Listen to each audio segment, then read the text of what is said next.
चलिए angular acceleration के बारे में जानकारी लेते हैं।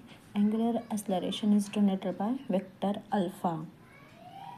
The angular acceleration is defined as time rate of change of angular velocity, यानी कि टाइम के हिसाब से जब जब एंगुलर वेलोसिटी चेंज होगी तब तब वहाँ पे एंगुलर एक्सेलरेशन एक्ट होगा।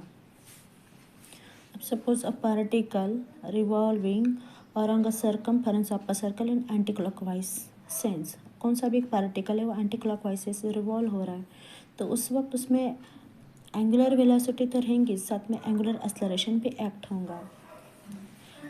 यानी कि कौन सी भी बॉडी जब स्पीड अप लेंगी तो एंगुलर एक्सेलरेशन इंक्रीज होते जाएगा, और जब बॉडी स्पीड स्लो डाउन होंगी तब उसमें एंगुलर एक्सेलरेशन वो डाउनवर्ड को होगा, और एंगुलर वेलोसिटी ओमेगा वो डिक्रीजिंग होंगी, यानी कम कम होंगी।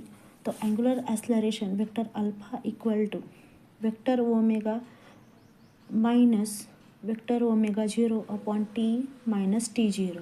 यार the vector alpha equal to vector delta omega upon delta T. तो इसका लिमिट भी करेंगे कि vector alpha equal to limit delta T tends to 0 vector delta omega upon delta T equal to vector T omega upon D T. और ऐसा unit है radian upon second square and dimension is L raised to 0 M raised to 0 and T raised to -2।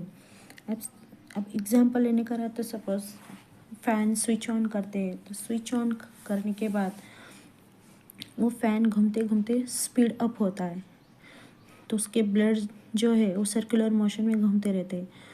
तो उस वक्त जो alpha रहेगा angular acceleration वो increasing रहेंगे, बढ़ते जाएगा। जब हम स्विच ऑफ करेंगे फ़ैन को तो उस वक्त एंगुलर वेलोसिटी मतलब वेक्टर ओमेगा डिक्रीजिंग रहेगा, और साथ में जो एक्सेलरेशन है एंगुलर एक्सेलरेशन तो वो भी कम होते जाएंगे। Thank you.